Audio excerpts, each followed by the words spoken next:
The lie we told the Ukrainians was... Everyone saw what happened in the Oval Office, although most people only saw the clip. I don't think anyone saw what happened in the Oval Office. The overwhelming majority of people only watched tiny clips. Okay, so what really happened? What the f*** are you doing? You're sitting in the Oval Office in the White House. You don't have the luxury of being so intemperate. And your country doesn't have that luxury. So Zelensky made a big mistake, but it's not terminal. Ultimately, all of this depends on what the deal is. The real question is, without the boots on the ground, there is no security. And without security, this invasion will be repeated. We will be back here again. Something that not enough people have talked about in the context of this entire thing is how much of this is to do with Iraq.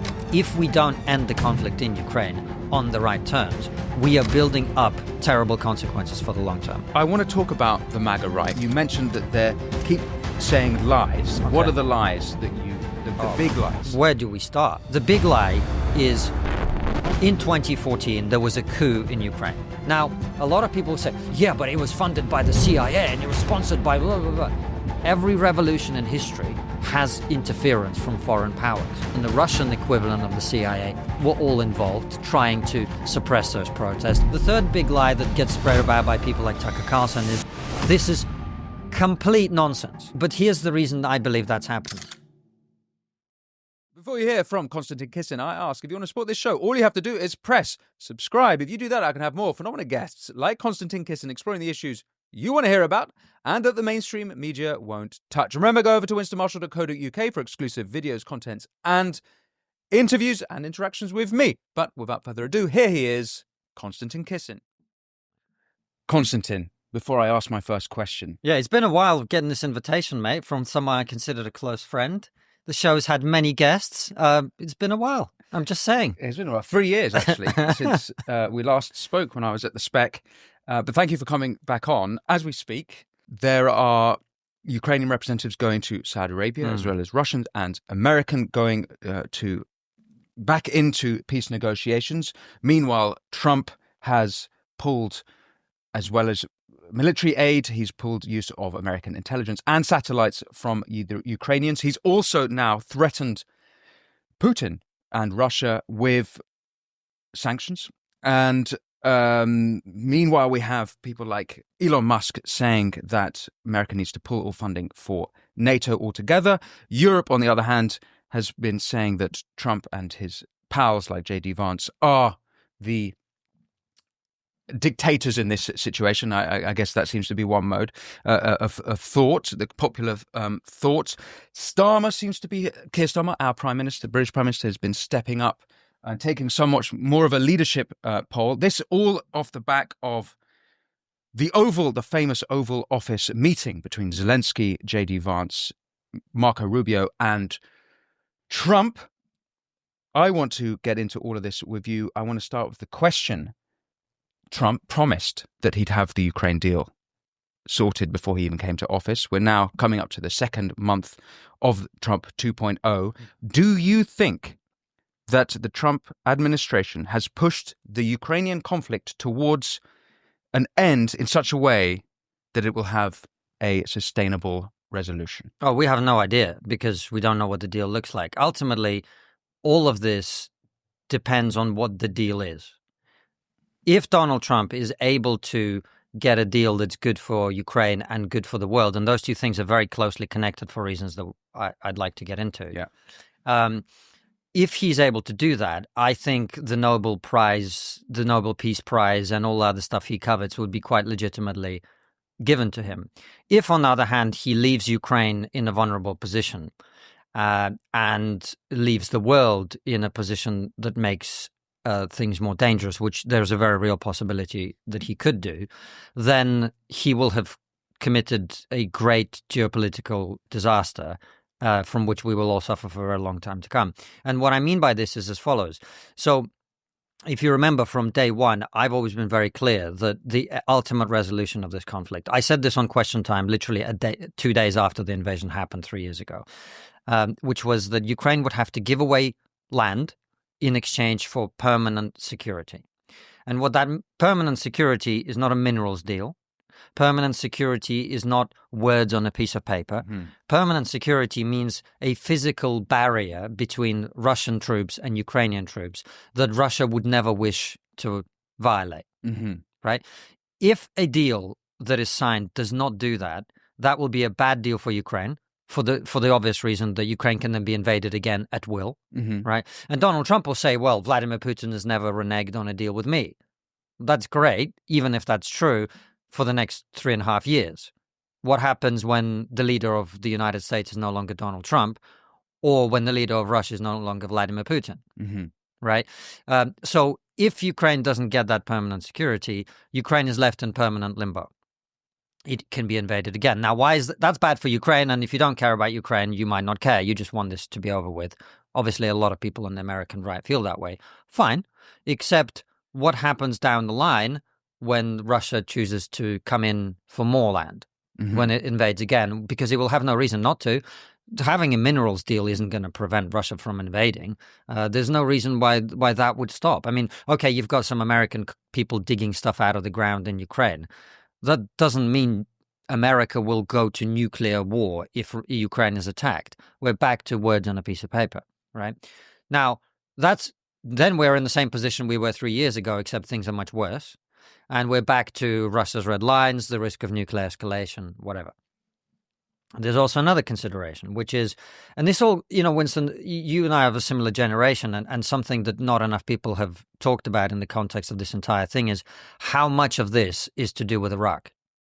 Quick interruption to tell you about the sponsor of this interview, Ground News. We specifically asked them to partner with us because their app and website has allowed me and my team to quickly see through the media bias on any story in the news cycle. Here's how it works. Let's take the recent news about the peace talks between Russia and Ukraine and Saudi Arabia. There's been multiple articles published, and we can access every single one on Ground News with context on each source. Left-leaning The Daily Mirror focused on Sir Keir Starmer's role in the peacemaking, with Keir Starmer to host major Ukraine summit as Trump continues insult at Zelensky. Compare that to right-leaning First Post, who decided to focus on US ending suspension of military intel support to Ukraine ahead of talks in Saudi Arabia. A starkly different narrative on the same story around the peace talks. Seeing all sides, regardless of political lean, is important in making informed decisions and seeing through biased reporting, which is why their blind spot feed, dedicated to showing stories underreported by either side, is so important. I believe in what Ground News is doing, and I encourage you to check it out by scanning this QR code or go to ground.news/Winston. If you subscribe through my link, you'll save 40% off unlimited access. Ground News is subscriber funded, and by supporting my sponsors, you are supporting this show. Now let's go back to the interview. The reason that Vladimir Putin, you go back and watch his speech in 2007, I think it was in Munich, very famous speech that he gave. And he talked, this is 2007, pretty much right after the invasion of Iraq and Afghanistan, in which he basically says, look, you can't simultaneously claim to be the world's policeman and then go around kicking the shit out of people, right? So America, Britain, and other Western countries, and that's why I was so opposed again to the war in Iraq, because it was very clear to me that we would undermine our legitimacy. And the international rules-based order, which is now breaking down, is breaking down because we violated our own codes by which we claim to have been operating. And so people like Vladimir Putin can now come in and say, well, look, the Americans invade any country they want. What's wrong with us doing it? What do you mean it's an illegal invasion? What was Iraq? And a lot of this comes back to this. Now, the real question is, if we now live in a world where a lot of Americans don't want to be the world policeman, American leadership doesn't want to be the world policeman, what does that leave? It leaves the state of nature, right? It leaves the strong being able to prey on the weak. Now, if we say took British police off the streets, what would be the rational thing for us as individual citizens to do is to arm ourselves to the best of our ability.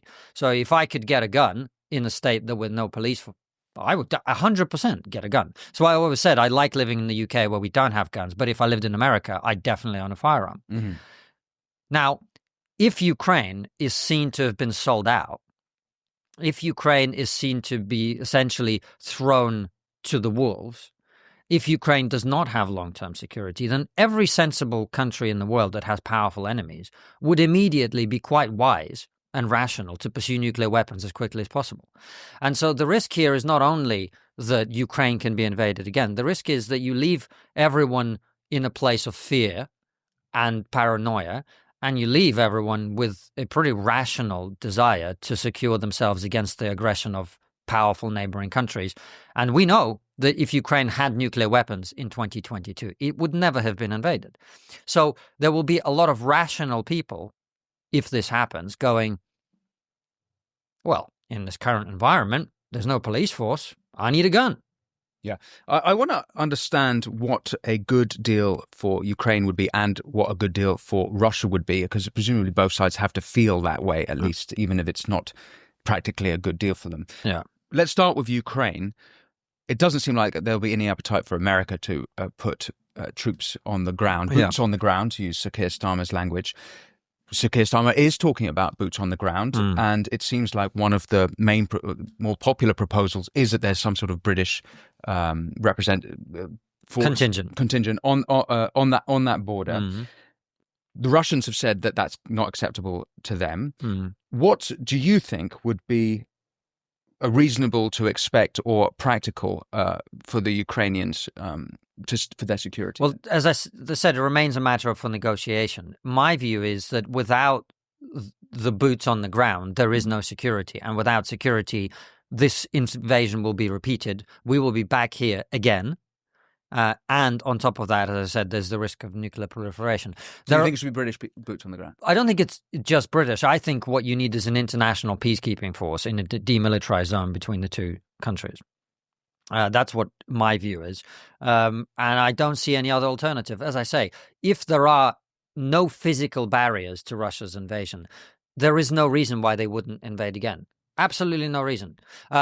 Unless what happens as a result of this situation is effectively Ukraine becomes a puppet state of Russia, in which the democratic wishes of the people become completely irrelevant. They have a pro-Putin president imposed on them. The Ukrainian democracy effectively is overturned. And that would create, obviously, a terrible situation in Ukraine, which wouldn't be sustainable either, because 99% of people in Ukraine that's currently controlled by Ukraine would be opposed to that. They wouldn't want to be ruled by somebody who is in favor of the man who's just been murdering their fellow citizens. You think that they should expect to give up territory? Well, look, any deal is a product of the reality on the ground. If Ukraine had pushed Russia back to the 1991 borders, then we would be sitting here talking about Ukraine shouldn't be giving up any territory. Ukraine should be getting Crimea back, etc. The reality on the ground is Ukrainians fought very courageously. They were very well led by the leaders of their armed forces. They were inspired by the example of President Zelensky. And they did very, very well. But we gave them limited support. We didn't give them the support we promised them. And they did their best. But they were ultimately very successful in fighting a much more powerful enemy to a standstill, which is where we are now. But that standstill happens to be within the borders of Ukraine, right? It's not that Ukrainians pushed Russia out and there's a standstill. What happened is Russia made advances. Some of them were pulled back. The Ukrainians liberated Kherson. They pushed the Russians away from Kiev. They pushed the Russians away from Kharkiv. That was really the time to do the deal. And now we're in a position where the Russians have taken land. They're not going to give it up, and they have no reason to. So the reality on the ground is Ukrainians will have to give up land. There's no other way this gets resolved. So it sounds to me that some of your sort of practical thinking here, your let's say first principles, actually aligns with maybe where the Americans coming from, which is that this seems like somewhat of a stalemate. There's occasional movement either side, but with the American appetite to support the war gone. And just hundreds of thousands of dead and wounded on both sides. Why continue funding this war as it? Well, as it is, yes, but that line about if I had to, how do you solve this? Well, I wouldn't have started here. The lie we told the Ukrainians was rah rah rah, Slava Ukraini, Ukraine flags and bio. We are supporting you to the end, to the bitter end, right, or to the triumphant end, or whatever it was. And then that's fine. That's absolutely fine if you back that up with action.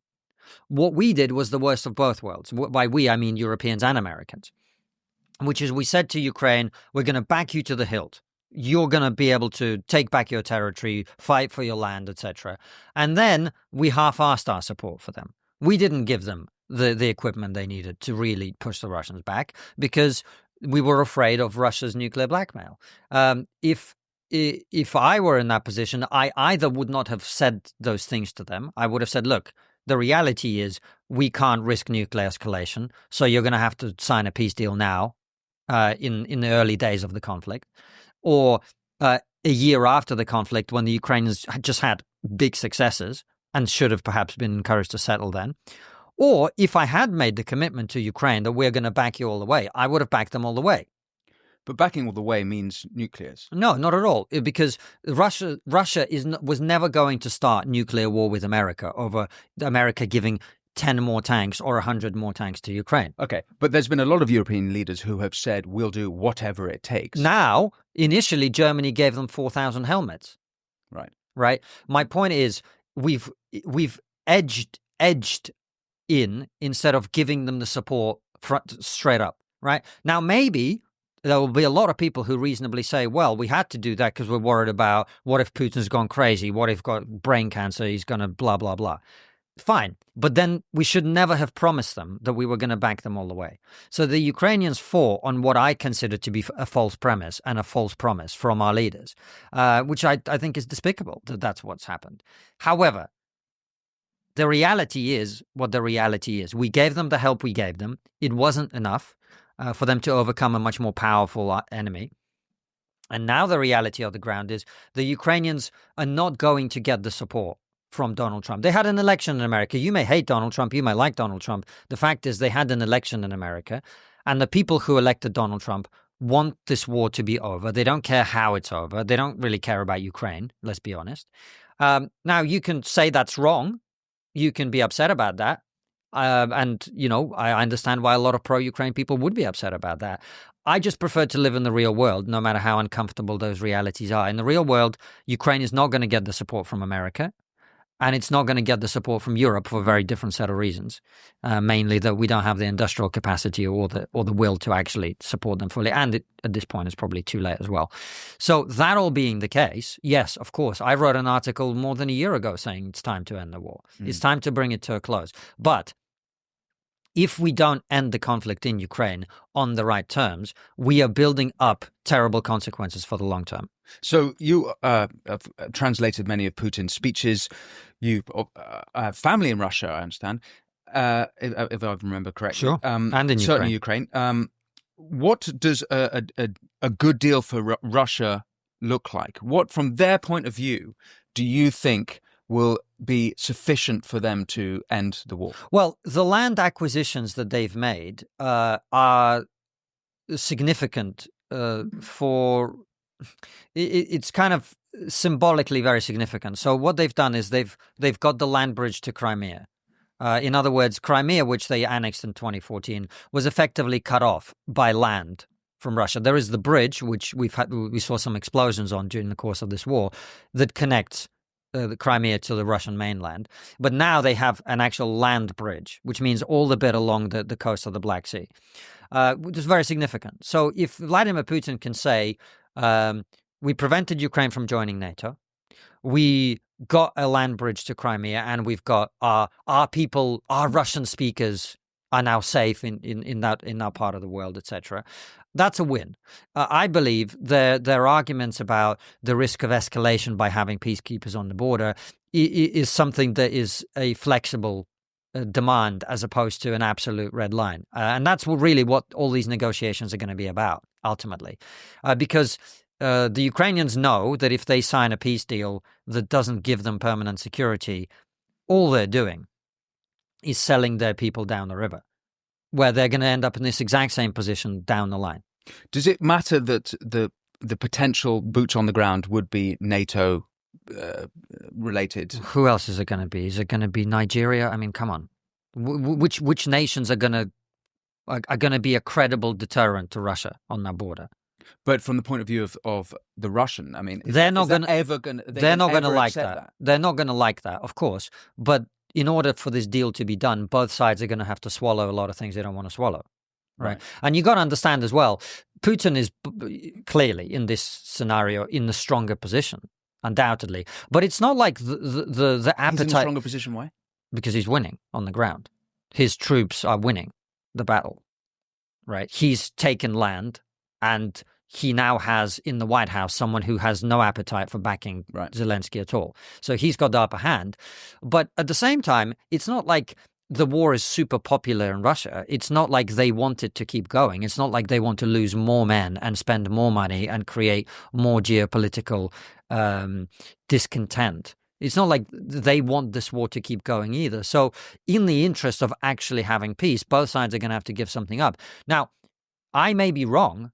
The Russians may feel like they're in such a strong position, particularly with Trump in the White House, that they can get everything. They can get no security for Ukraine and the land and everything else that they want.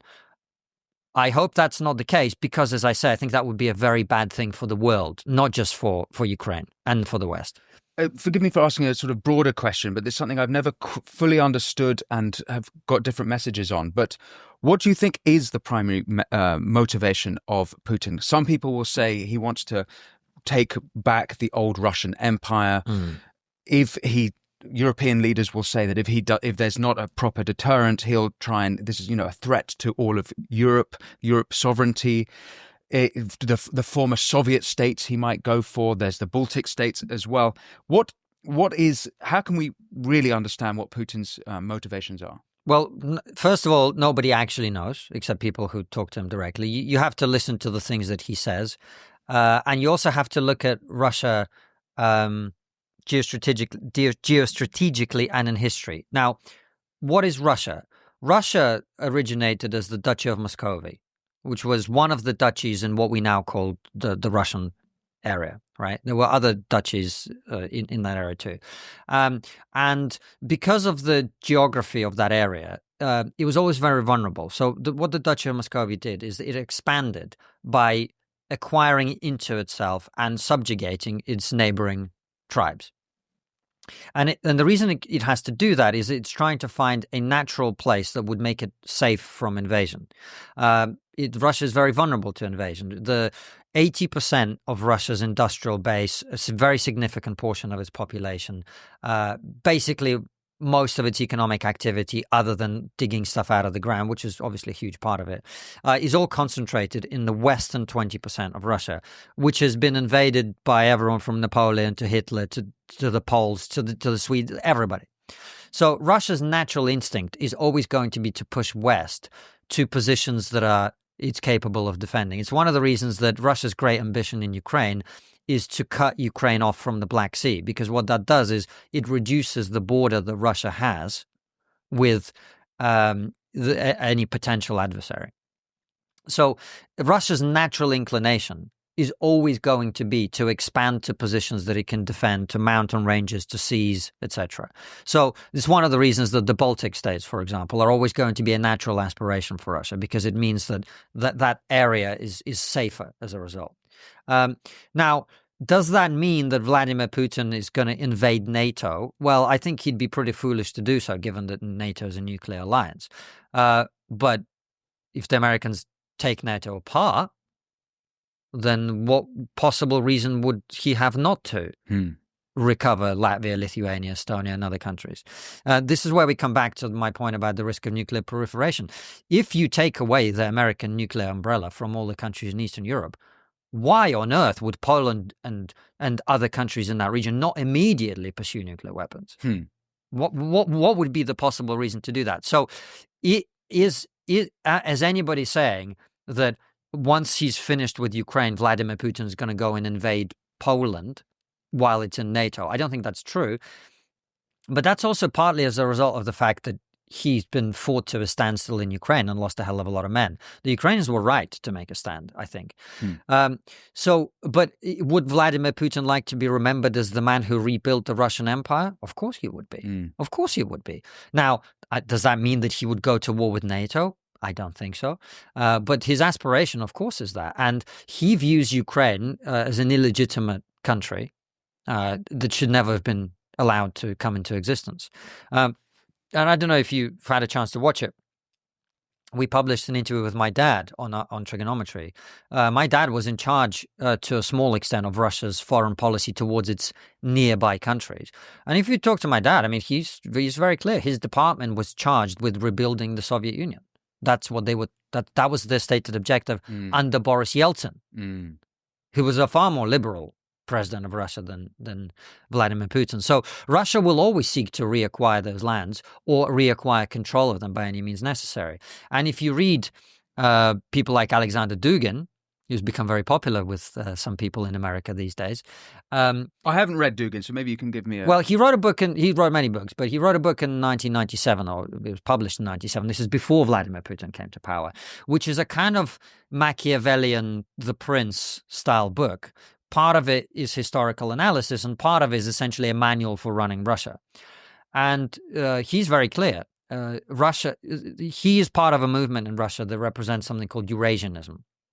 And the idea essentially is that Russia needs what America has, which is complete dominance over its continent, i.e. complete dominance over Eurasia.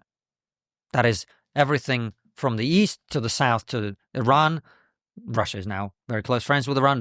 Russia is close friends with China. To the west. It needs to dominate the entire continent. Otherwise, it can't survive. Otherwise, it will always be vulnerable to invasion, and any invasion of Russia will always lead to a nuclear holocaust and blah, blah, blah, blah. That's why Russia needs to secure its own continent. Now, am I saying that Vladimir Putin has the ambition that Stalin had, which is for the Soviet soldiers to, as he said, wash their boots in the English Channel? I don't think that's achievable in the current geopolitical environment. But as I say, if you take apart NATO, Alexander Dugin's theory is that Russia needs to dominate Eurasia in order to survive, and there are some geographical reasons why that's not untrue, in the sense that Russia will always be vulnerable until it reaches a point in the West where it's actually defendable.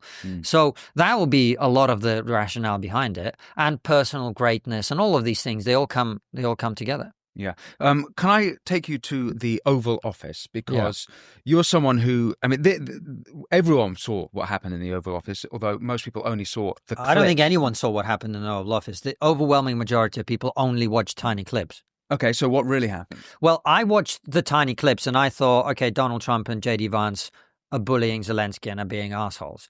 And part of the reason I thought that is, I'm broadly pro-Ukraine, and I despise some of the rhetoric that's coming out of the American right about Ukraine. I mean, complete lies, just outright. Let's just make something up and say it, even though it's completely untrue. Lie after lie after lie. So I thought this was sort of the continuation of that process.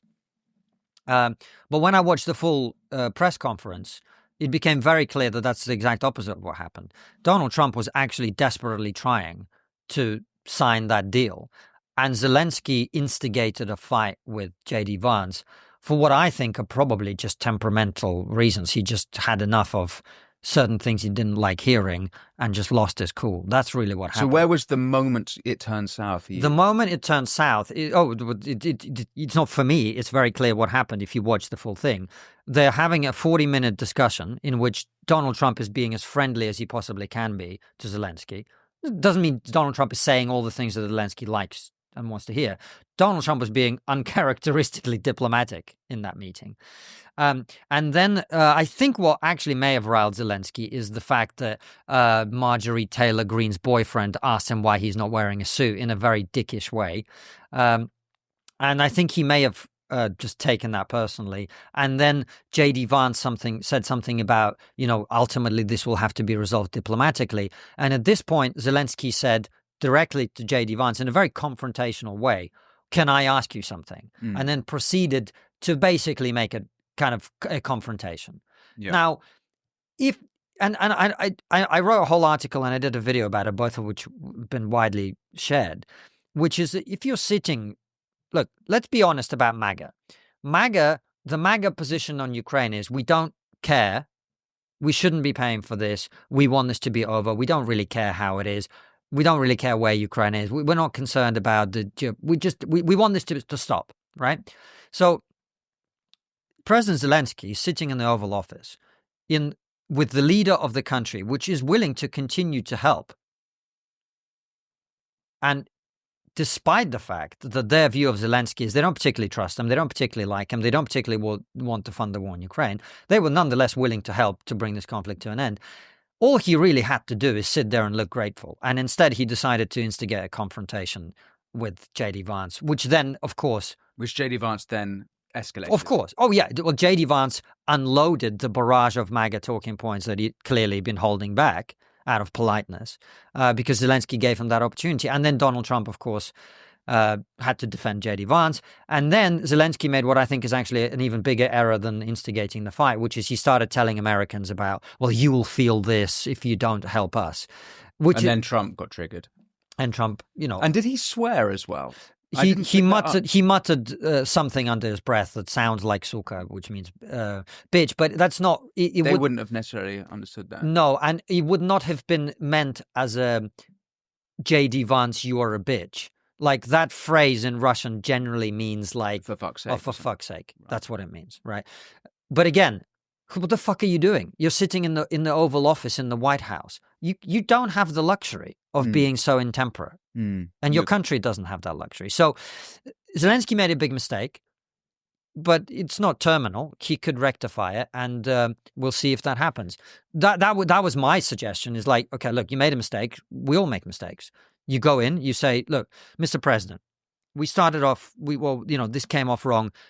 I want to make clear how grateful we are for the support of the American people. Your presidency is how this conflict is going to end. I'm delighted that you're involved.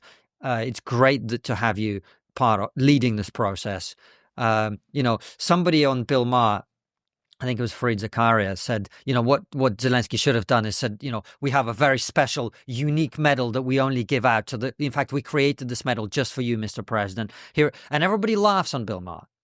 But I understand why people in America have the luxury on the left to think, oh, ha, ha, ha, look how Trump is a massive egomaniac. Okay, let's say he is a massive egomaniac. If you're President Zelensky, why aren't you using that? Yeah.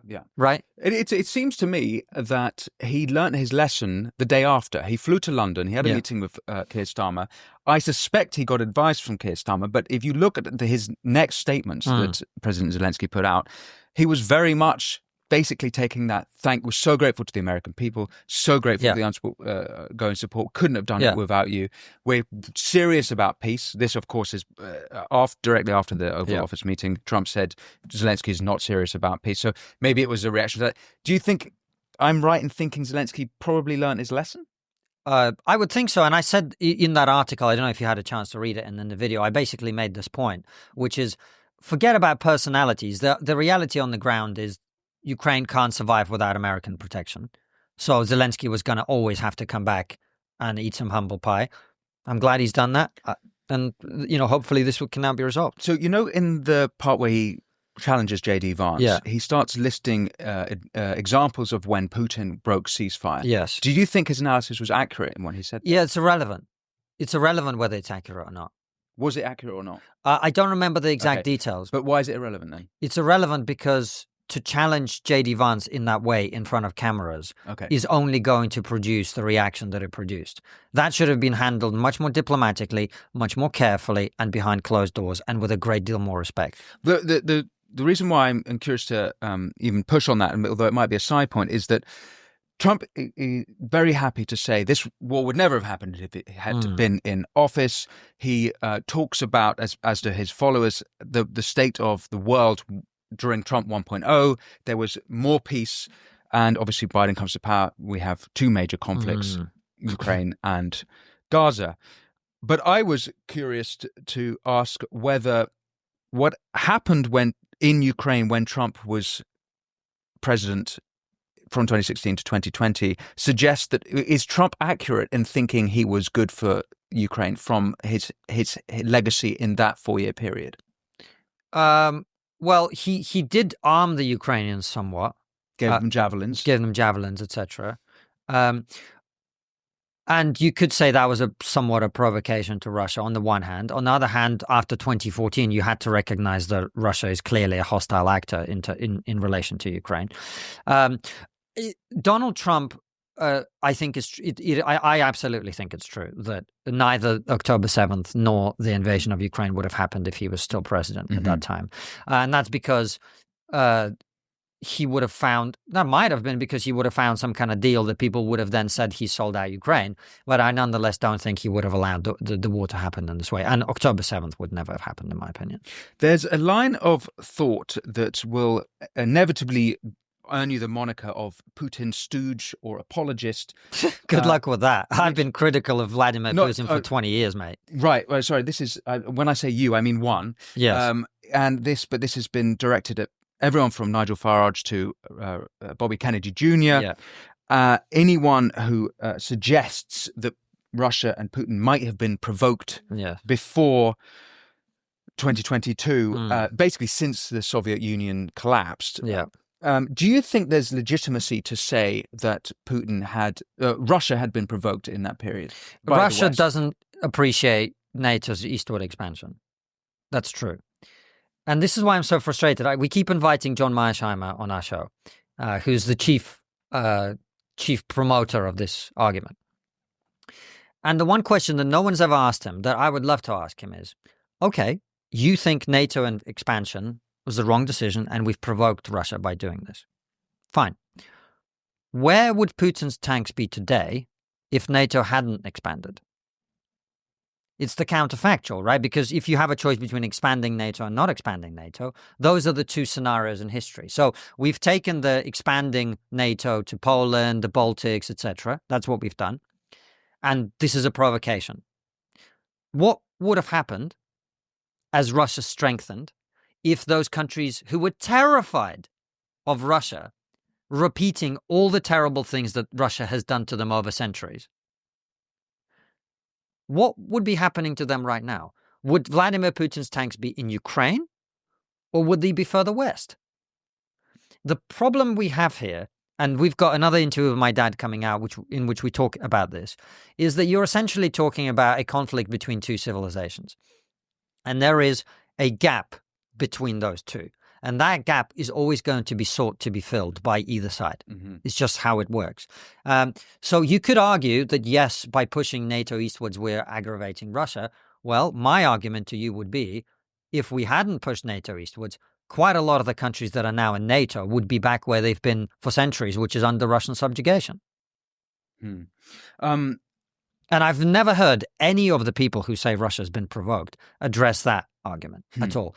And it's undeniably true. Every time Russia is strong, for the reasons that we talked about earlier, it seeks to expand, right? So if we didn't have NATO protecting Poland and Latvia, Estonia, Lithuania, and others, I have no doubt that those countries would either be militarily occupied now, or they would all have puppet regimes so they couldn't be removed, like the one that Vladimir Putin wants to install in Ukraine. I want to talk about the MAGA right. We've touched on it a little bit. You mentioned that they keep saying lies. There's lots of lies coming out, and maybe we start with that. Okay. What are the lies that the big lies? Where do we start? Well, the big lie is, okay, first of all, the big lie is, in 2014, there was a coup in Ukraine, okay? There was a coup, blah, blah, blah, blah, blah. And therefore, everything follows. Therefore, Petro Poroshenko, who was elected after that, is illegitimate. Therefore, Zelensky, someone said to me on social media the other day, Zelensky's never been elected. He was elected in 2019, right? By a massive mandate, much bigger than any of our politicians enjoy, by the way. What happened in Ukraine, and I say this especially for our American listeners, in 2014, was exactly what happened in the United States, which didn't exist at the time, in 1776. It was a revolution, a popular revolution by the people who were upset at the treatment of their citizens by the regime that was in place at the time, that they regarded as brutalizing their own citizens, which is what it was doing. People don't remember, but the Maidan protest started because President Yanukovych, the then president, the pro-Russian president of Ukraine, promised to sign a trade deal with the EU and then reneged on the promise. When that happened, a small bunch of students went out and protested. They weren't destroying any property. They were just peacefully saying, why have you changed your mind, basically. And he sent riot police to beat them up. As a response to that, more people went out into the streets and protested about the mistreatment of the students. They were brutalized by the riot police, so more people came out and it escalated.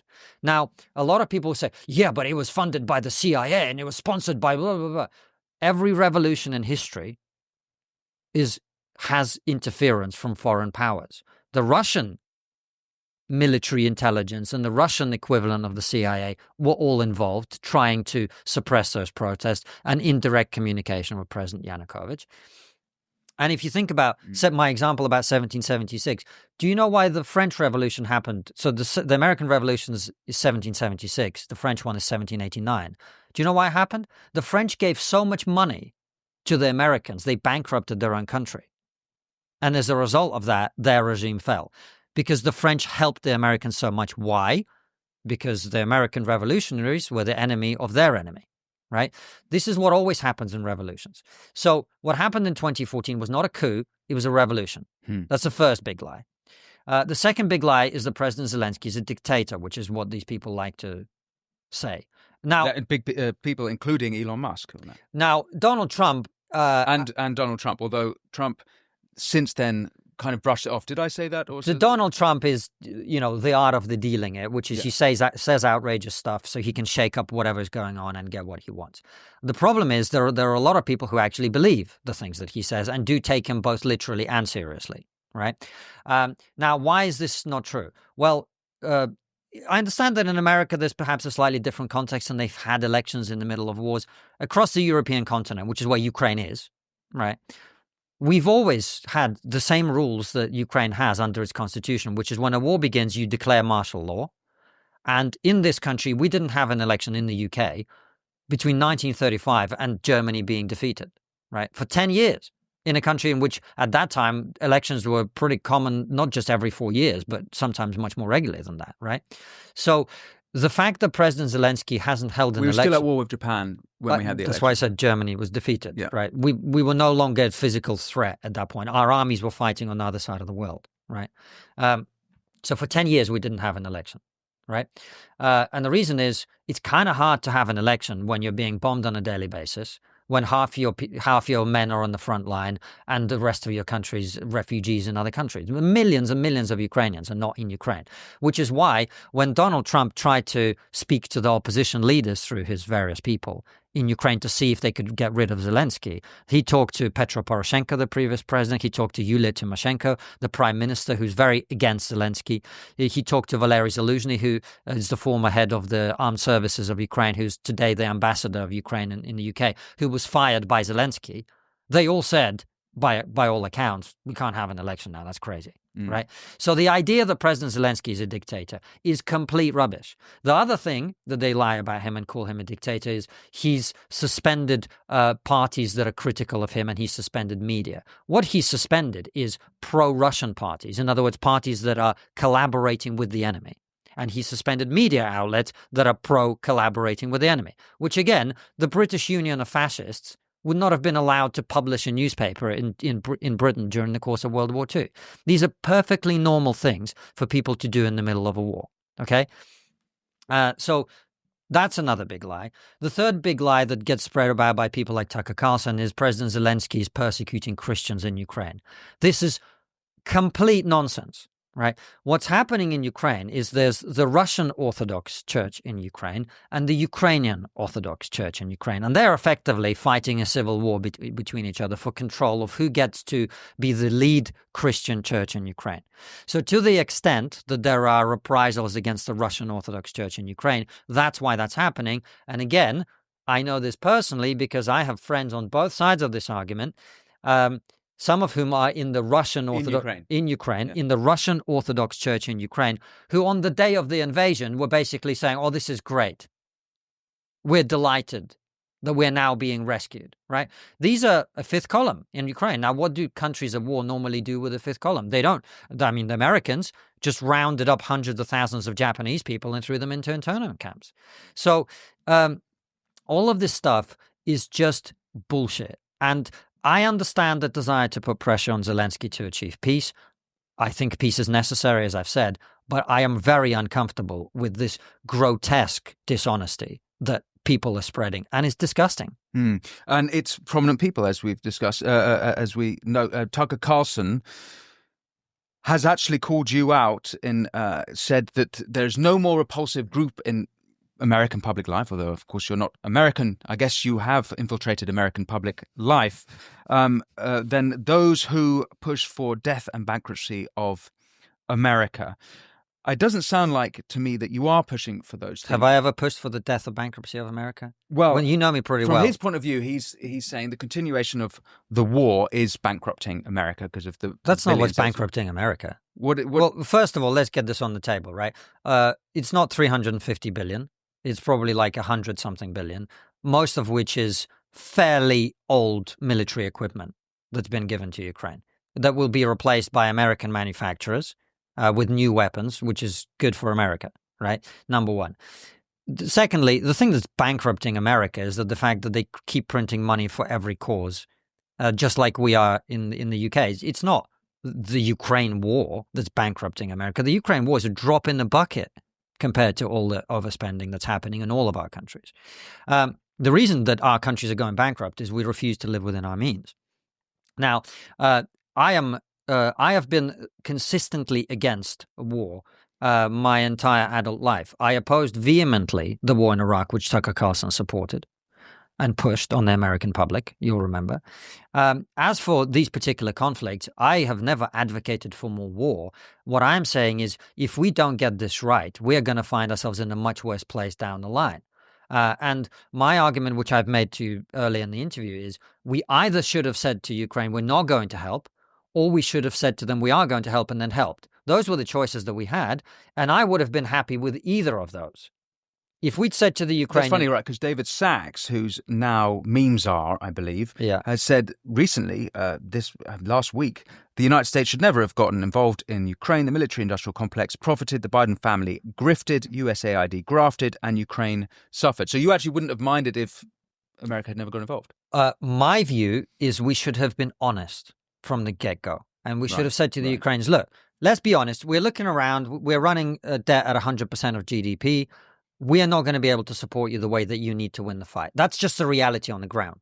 So, we might like to, but we can't, right? We should have been honest. We were not. Once we promised them to help, we had the moral obligation to help. Yeah. Right? That's my view. Now, my preference would have been that we had helped them properly, as I said to you earlier.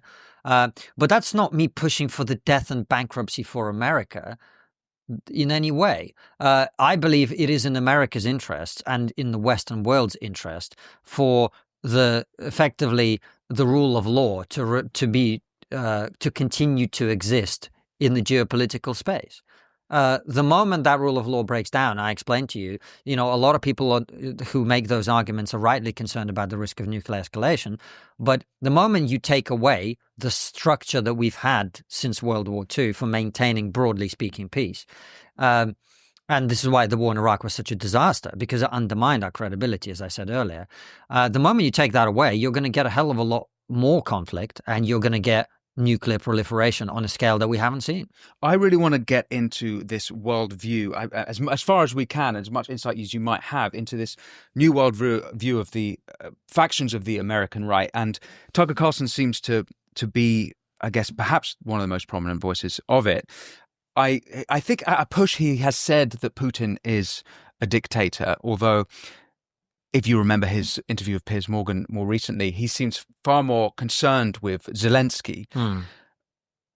Is that because he wants the war to end, or is there something deeper going on there? Like, why is it? And is it because they see Russia as it's a Christian nationalist country? They're anti-woke. Do they see Ukraine and they go, look how Ukraine conspired with the Biden family? Look at they kind of see it as part of the progressive American movement that they want to they despise. What how can we understand this new side of the American right? Well, first of all, this is something to say about Tucker specifically. All of our debates, for some reason, have become personality-based shit-throwing. And I don't understand this. When Tucker Carlson was making fun of BLM on his show during the summer of 2020, I publicly said, and this was not a popular thing to say in the circles that I swam in at the time, that he's the funniest comedian on TV because he was hilarious and very on point about his criticism of that movement. I still remember watching one of his segments in which he said, you know, the first thing they did in that autonomous zone? They built a wall, right? It's hilarious. And when I criticize him over Ukraine, that's not because I think Tucker Carlson is an evil person who has to be called out. I just think what he's saying isn't true. And I think it's important for people who have large audiences to say things that are true and avoid lying to their audiences, right? For all sorts of reasons, which I don't even know what they are. Maybe he's just misinformed. Maybe his other preconceptions mean that he's more receptive to that sort of information. I don't know. I don't think Tucker Carlson is some sort of evil human being that has to be called out because he wants death and destruction.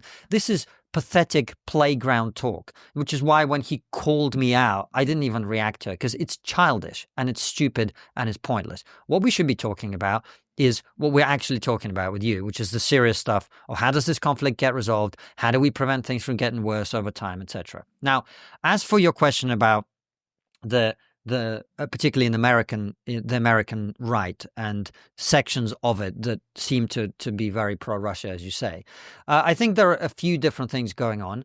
I think one of them is purely internal domestic politics, which is in most MAGA minds, but Ukraine equals Biden. It's really as simple as that. It's seen as Biden's thing that he put on the American people that they don't like.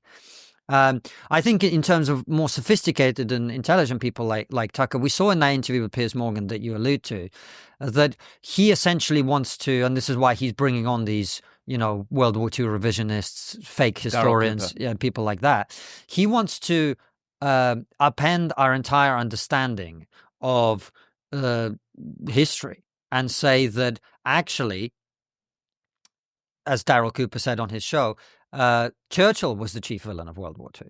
It wasn't Hitler, it was Churchill. Churchill is the one who destroyed Western civilization, which is why in that discussion with Piers, Tucker basically says, well, what did Churchill achieve? It's so detached from reality. I don't even know how to process it. It's so demonstrably not true. But here's the reason I believe that's happening. The reason it's happening is World War II is a very big problem for people who claim to be anti-war. Because if you're anti-war, your argument is war is always bad. Okay? The obvious challenge to which was World War II bad? Well, World War II was terrible. It was horrific. It was the most awful conflict in human history. But we also think it was just and righteous and necessary, and we're proud of our grandfathers and great-grandfathers for fighting it. Right? You have to destroy the narrative about World War II if you are going to advance this whole anti-war position. And that's why it's happening. Now, the reason people are leaning towards Russia is, again, understandable. That's why I call them the woke right. This whole thing is basically the woke left hates the West for its ideals, and the woke right hates the West for failing to live up to its ideals. So when these people on the right look at what Western societies have become, they go, well, I hate that. So what's the alternative? And that's why there's the appeal of people like Nayib Bukele, there's the appeal of people like Vladimir Putin and all of these things, because it's like, okay, what's the alternative? Oh, well, these guys, there's clean streets in Moscow. Tucker Carlson hasn't traveled outside of Moscow to see what people in rural Russia live like and how much better the quality of life is for Americans. But nonetheless, that's the appeal. It's things are better here. George Bernard Shaw was exactly the same, right? He was very fed up with the state of Britain and the West, and he went to meet Stalin and thought he was a great guy. In a lot of these people's heads, Russia is not a real place; it's an idea, and the idea is this is a place that hasn't gone woke, so it must be better than ours. Yeah, and they're willing to turn a blind eye. I think Tucker Carlson is on record as saying, I think he said, well, Vladimir Putin has all sorts of opponents in Russia. He's not a dictator. And, maybe there are opponents while they're flying off the 6th floor balcony before they hit the ground. But beyond that, there's not a lot of opposition to Vladimir Putin because he's cleaned all of them out. What's been more concerning to me is to see this group of people, this faction. This is not all of the American right, but this group of those on the American right, and they seem to be toying quite openly with anti-Semitism. Now, it's quite probably the case that they aren't anti-Semitic individual to individual, but it seems like thematically they're anti-Semitic, which curiously is how Tucker Carlson described Pat Buchanan 30 odd years ago. You might have noticed it. You mentioned Darrell Cooper. I see it with someone like, is it Ian Carroll? What's his name? He just went on Rogan. Is it Ian Carroll? Yes, I think so. And this seems to be quite curious, is that every single scenario, this is revision now, that isn't just about World War II, it's 9/11, everything, they're saying, they're blaming the Jews again. Now, that's been very concerning to me. Have you picked up on this, and what do you make of it, if so? I think it's a sign of the fact that the world is in a bad place, and that all of the... I mean, there's a few things to say. First of all, I think it's a sign of the fact that the world's in a bad place and people are looking for scapegoats. And if you're looking for a scapegoat, it's always going to be... And in the West, in Western Europe and in America, it's going to be Jews. In other parts of the world, it's going to be other so-called middlemen minorities. So it was the East Asians in Africa. Whenever things go bad, it's them. Get them out. These people play a particular role in society, and so they're easily picked on when things are going bad. I think that's one part of it. The other part of it is what's happened is that the left, the woke left, became introduced into our public discourse a pathological level of virtue signaling. And what the right has said is, fuck you, we're going to do vice signaling. We're going to say the most outrageous thing. We're going to break every taboo. And the taboo against World War II revisionism, the taboo against Holocaust denial, the taboo against open anti-Semitism has been the strongest taboo that has existed because of what happened in the Holocaust. People were pretty horrified by it, where those arguments led in the past. So they were like, let's stay away from this stuff. Now, the right is obsessed with transgression. The right is obsessed with going further, and that's why all of this stuff is appealing, even to people who, as you say, don't have an anti-Semitic bone in their body, many of them.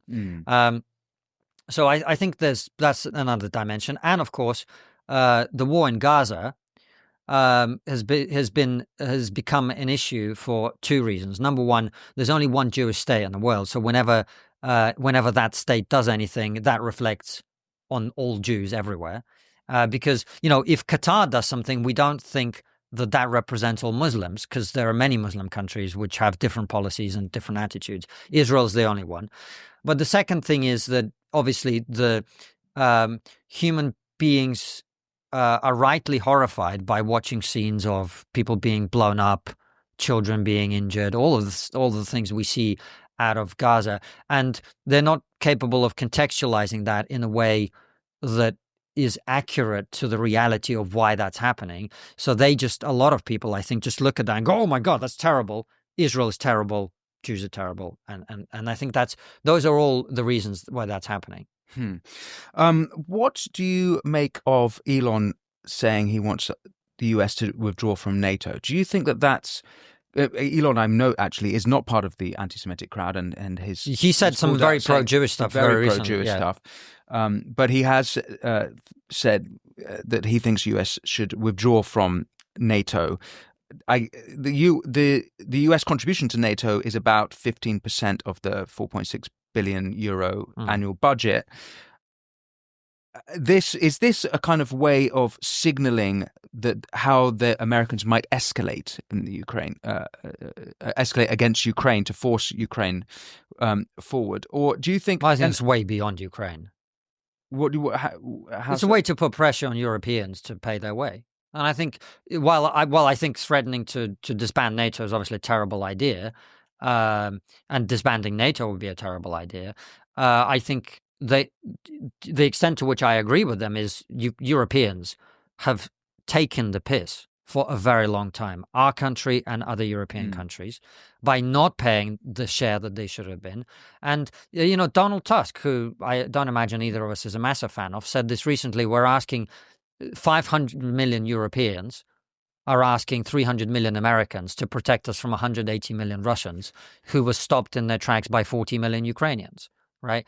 Like, why is Europe going cap in hand to the Americans to say, oh, please, would you help us? Why? Well, it's because we want a bloated social welfare state and we want to pursue luxury beliefs like net zero, so we don't have to have a thriving economy, which could then allow us to have the military capacity to deter Vladimir Putin and any other threats that we might face. Because we've got so comfortable living under America's protection umbrella that we've allowed ourselves all these luxuries that people in America don't, right? America doesn't have a generous welfare system like European countries. So if I'm an American president, I'm looking at this going, why are my people, why are American women not even getting maternity leave while we pay for your defense? That doesn't make any sense. So from that perspective, while I think, leaving NATO, disbanding NATO, all of these are terrible ideas, but the desire to get the Europeans to pay their way, I think is very important. And I think Europe should pay its way. But in order to do that, Europe's going to have to grow. And in order to grow, you're going to have to let go of a lot of luxury beliefs. With that in mind, do you think that Keir Starmer seems... I mean, I think I've certainly been extremely critical of Keir Starmer. Anyone who watches this show will know that. And I think you have been as well. On some issues. On some issues. But his reaction, he stepping up. I mean, January had the 100-year partnership with Ukraine. And then since the Oval Office spat break, Starmer has said that, he talks about the coalition of the willing, wanting to make sure Ukraine is in the best possible position for negotiating. He's lending to Ukraine against frozen Russian assets. It seems to me that he's kind of stepping up. How would you assess Prime Minister Starmer's actions since this year? Well, I'm not someone who's aligned with him ideologically, but I think he's played an absolute blind on all of this, quite clearly. Quite clearly. So you do think he's actually, in a way, Trump, in his weird sort of 4D chess thing, actually might be getting what he wanted, which is Europeans to step up. Yeah. That said, ultimately, as we began the conversation with, it has to end up with a deal for Ukraine and the world that isn't going to make the world less safe. And that ultimately is the proof of the pudding. So as we sit here right now, we do not know if that's going to happen. But in terms of getting the Europeans to wake up, yes, he's been successful. Okay. Well, on that note, Konstantin Kisin, a great pleasure to speak with you as ever. Oh, I should say welcome to the show, but we spoke in different domains, different shows. Thank you very much. And what are you excited about? Where can people find you? I'm on Substack, KonstantinKisin.com, and of course, Triggernometry, the YouTube channel of which you've been a guest. Thank you, Konstantin. Thanks for watching the Winston Marshall Show with Konstantin Kisin. Remember, if you want to support this show, press subscribe. If you do that, I can have more phenomenal guests like Konstantin exploring the issues you want to hear about and the mainstream media will not touch. But until next time, be well.